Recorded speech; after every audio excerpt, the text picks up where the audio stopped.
جوانی میں صدقہ خیرات کرنا مشکل، کیونکہ جوانی میں انسان کیا کرتا ہے، روکتا ہے کہ ابھی میں پیسے بناؤں گا۔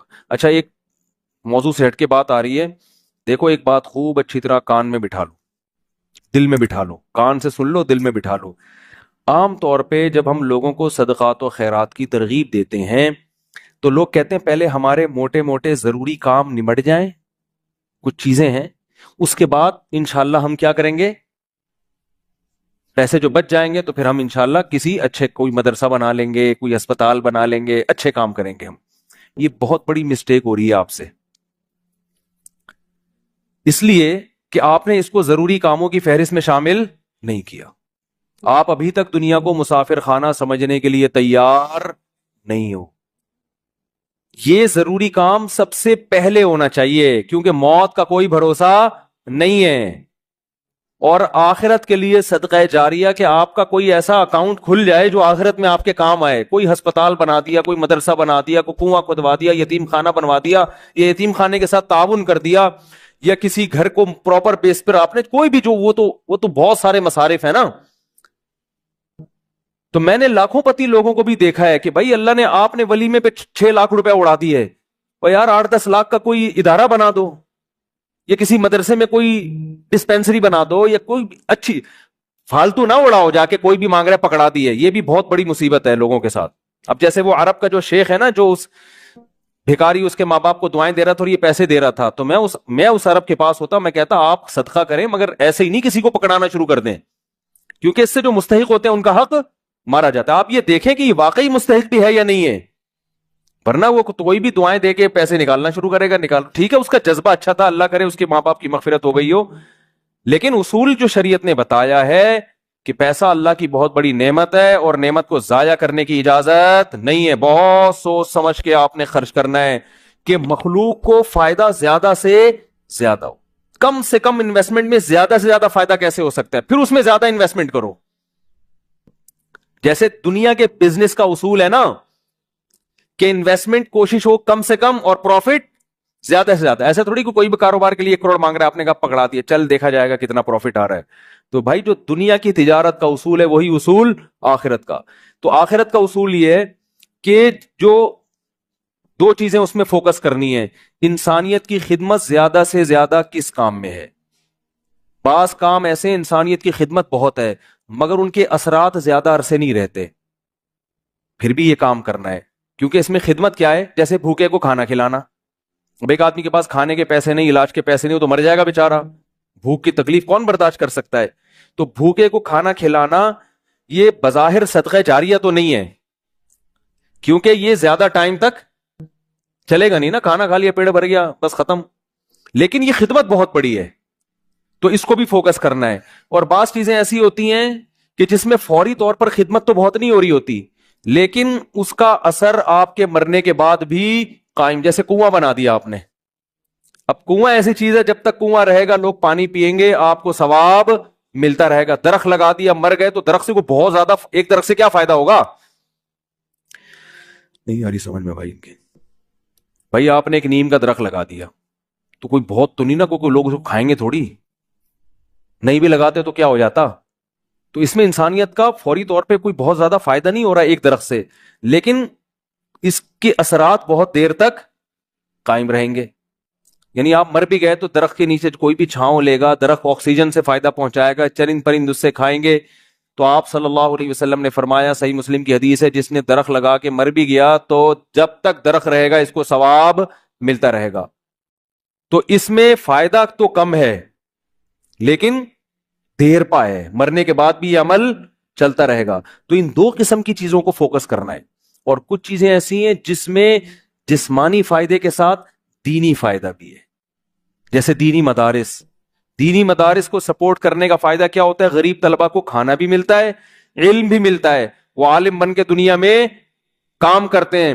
تو صدقہ جاریہ بھی ہے، مرنے کے بعد وہ علماء جو کام کریں گے پھر آگے ان سے جو ہدایت پھیلے گی، پھر وہ لوگ آگے جو تبلیغ کریں گے، تو جب تک اسلام باقی رہے گا آپ کو ثواب ملتا رہے گا۔ لیکن اب یہ بھی نہیں کہ کسی بھی مدرسے میں اٹھا کے دے دو، سوچ سمجھ کے کون کام کر رہے ہیں، کون ویژنری لوگ ہیں، کون، بہت اس میں پھینکنا نہیں ہے میرے بھائی۔ جیسے دنیا کی تجارت میں پیسہ پھینکا نہیں جاتا. بہت سوچ سمجھ کے. کوئی بھی آپ کے پاس آئے بولے 1 لاکھ روپے دو, میں پیسے کما کے آپ کو ہر مہینے 6,000 روپے دیا کروں گا, آپ پکڑا دو گے؟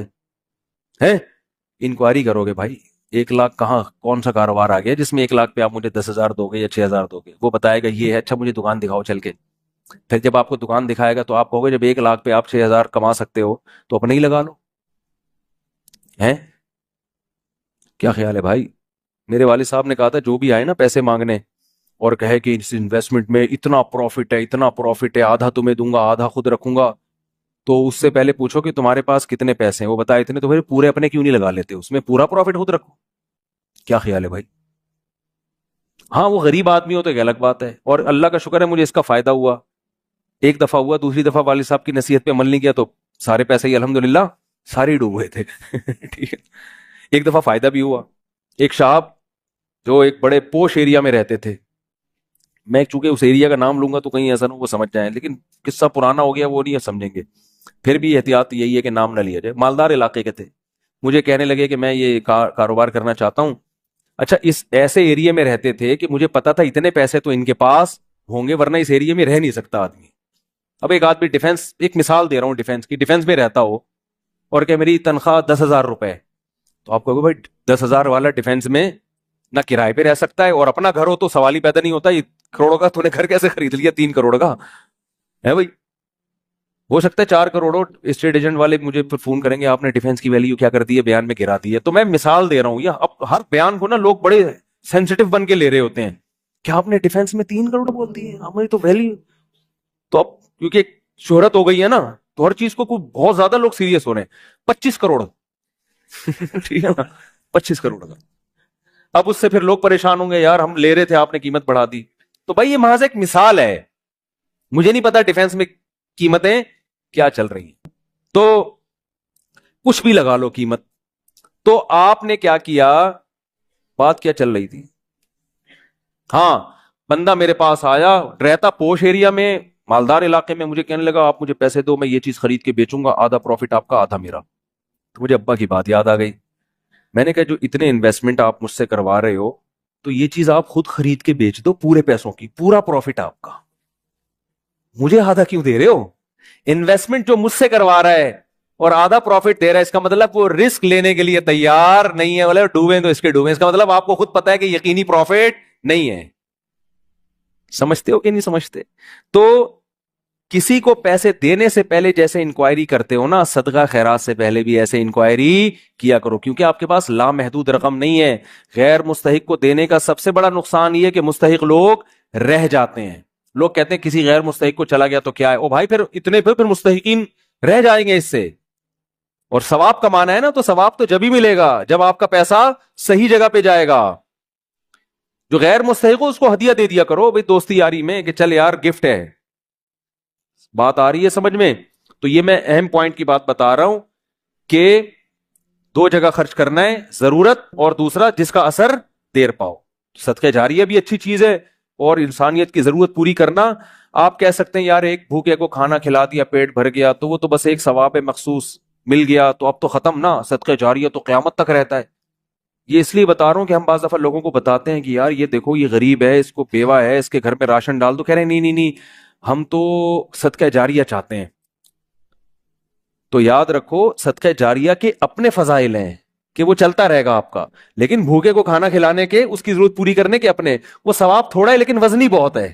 وزنی کیسے؟ حدیث میں آتا ہے قیامت کے دن اللہ اعلان کریں گے, جب میدان حشر ہوگا نا, بہت سختی کا دن ہوگا, تو اللہ اعلان کریں گے کہاں ہیں وہ لوگ کہ جب میں بھوکا تھا تو انہوں نے مجھے کھانا کھلایا, میں پیاسا تھا تو انہوں نے مجھے پانی پلایا, آج ان بھوکوں کو میں کھلاؤں گا کیونکہ انہوں نے مجھے کھلایا تھا. جیسے ہوتا ہے نا آپ کو بھوک لگ رہی تھی, کسی نے آپ کا اکرام کیا, تو اب آپ کو کہیں وہ بھوکا نظر آئے تو آپ سب سے پہلے اس کو کھلاؤ گے نا. یار میں ٹی وی میں آ رہا ہوں کیا ہے, تھک گئے ہیں تو بیان ختم کر دیتا ہوں, بس ویسے ہی بھی ختم ہونے والا ہے. دیکھو غیرت مند انسان کیا کرتا ہے, آپ بھوکے تھے اور آسان مثال, آپ کی گاڑی میں پیٹرول ختم ہو گیا, آپ نے پیٹرول پمپ والے سے کہا یار تھوڑا سا ڈال دو, پیسے بعد میں دے دوں گا میں آپ کو, ابھی جیب میں ہے نہیں. اس نے کہا چل یار ڈال دیا پیٹرول.